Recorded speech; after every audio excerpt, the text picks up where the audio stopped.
اعوذ باللہ السمیع العلیم من الشیطان الرجیم من ہمزہ ونفخہ ونفسی۔ سورہ بقرہ کی آیت نمبر 236 اور 237 میں اللہ رب العالمین فرماتا ہے، اور اے ایمان والوں، تم پر کوئی گناہ نہیں اگر تم اپنی بیویوں کو اس حالت میں طلاق دو کہ تم نے نہ ان کو ہاتھ لگایا ہو اور نہ مہر مقرر کیا ہو۔ ہاں، یہ بات پھر بھی ضروری ہے کہ جب تم انہیں طلاق دے کر رخصت کرو تو انہیں کچھ مال و متاع دے دو۔ وسعت والا اپنی حیثیت کے مطابق دے اور تنگ دست آدمی اپنی حیثیت کے مطابق دے۔ بہرحال ہر ایک کو معروف کے مطابق کچھ مال ضرور دینا چاہیے۔ نیکی کرنے والوں پر اس مال کا دینا ضروری ہے۔ اور اے ایمان والوں، اگر تم اپنی بیویوں کو ہاتھ لگانے سے پہلے طلاق دو لیکن مہر مقرر کر چکے ہو تو ان کو رخصت کرتے وقت آدھا مہر سوائے اس صورت کے کہ بیویاں خود معاف کر دیں یا ان کا ولی معاف کر دے جس کے ہاتھ میں نکاح کی گرہ لگانا ہے۔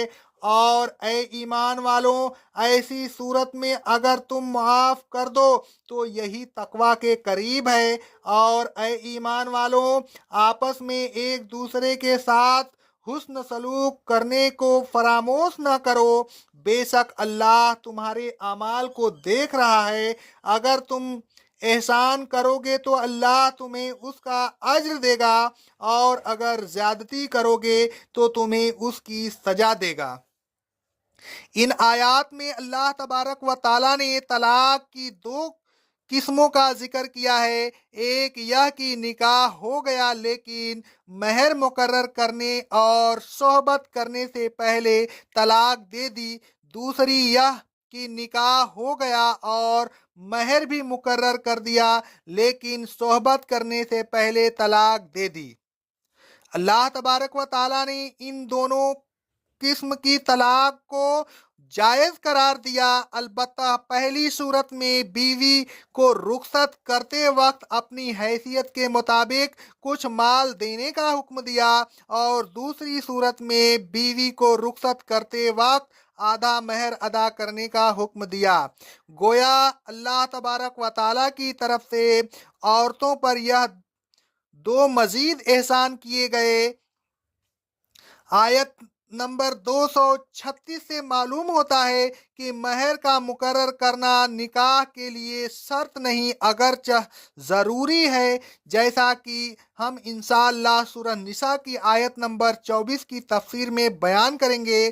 اسلام سے پہلے عورتوں پر نکاح، طلاق، الا، عدت، رضاعت وغیرہ کے سلسلہ میں جو مظالم ڈھائے جاتے تھے، اللہ تبارک و تعالیٰ نے ان کا کلیتاً خاتمہ کر دیا، اور صرف مظالم و مشائب ہی کا خاتمہ نہیں کیا بلکہ ایسے احکام کا بھی نفاذ فرمایا جس سے ان کی زندگی خوشگوار ہو جائے۔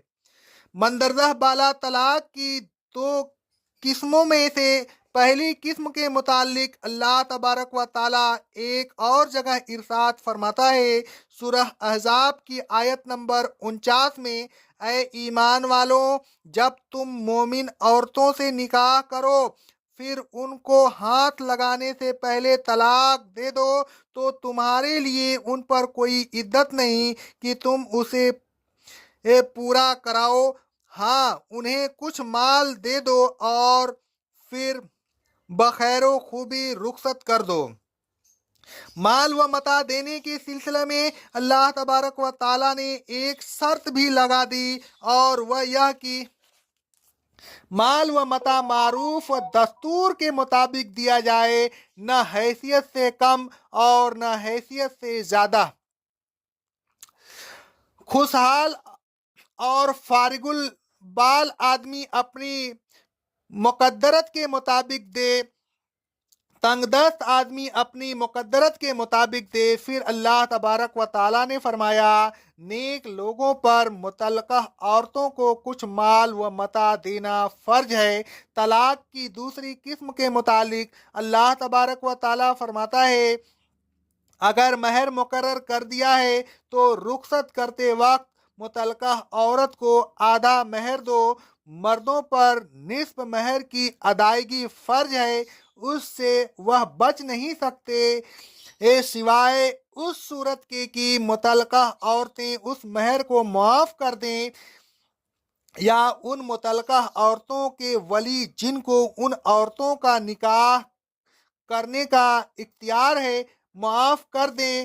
معافی کی بس یہی دو صورتیں ہیں، متعلقہ عورت معاف کر دے یا اس کا ولی۔ اس آیت سے معلوم ہوتا ہے کہ کسی عورت کے نکاح میں اس کے ولی کی اجازت کو بھی دخل ہے۔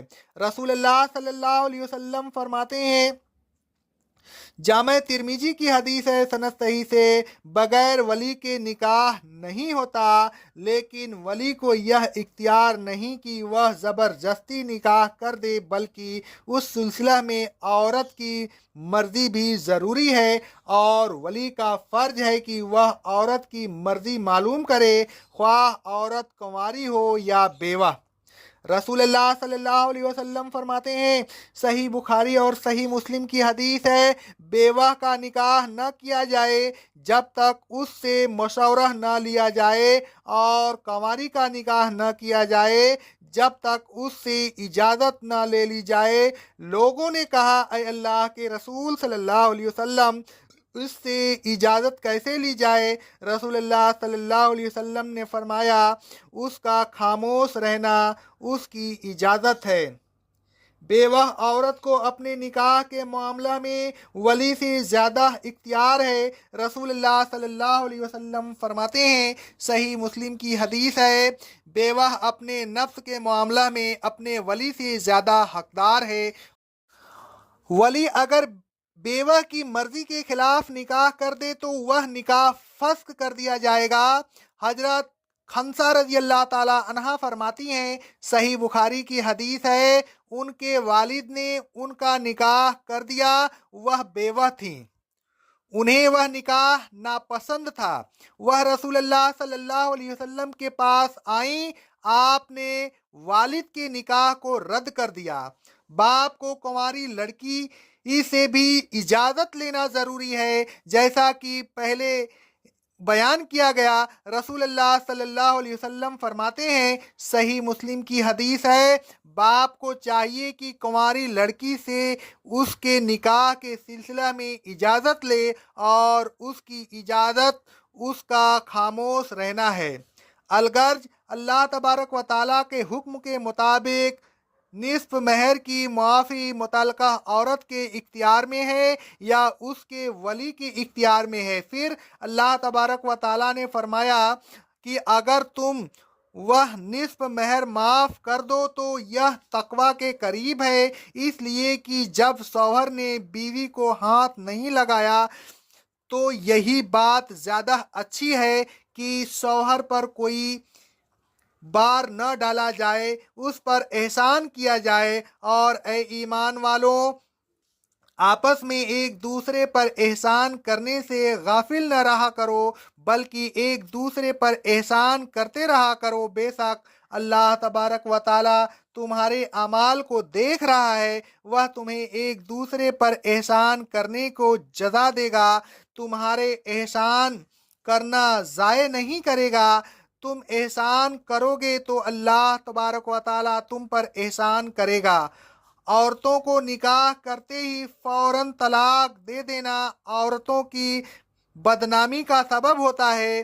ہو سکتا ہے کہ بعض مرد محض عورتوں کو بدنام کرنے یا ان کو اور ان کے ولیوں کو پریشان کرنے کے لیے نکاح کریں اور بعد میں طلاق دے دیں۔ اس قسم کے نکاح کا سدباب کرنے کے لیے اللہ تبارک و تعالیٰ نے مردوں پر ایک پابندی عائد کر دی، وہ یہ کہ وہ بہر صورت متعلقہ عورت کو رخصت کرتے وقت کچھ نہ کچھ مال ضرور دیں۔ اگر مہر مقرر نہیں کیا ہے تو وہ اپنی حیثیت کے مطابق مال دیں، اور اگر مہر مقرر کر دیا ہے تو نصف مہر ادا کریں۔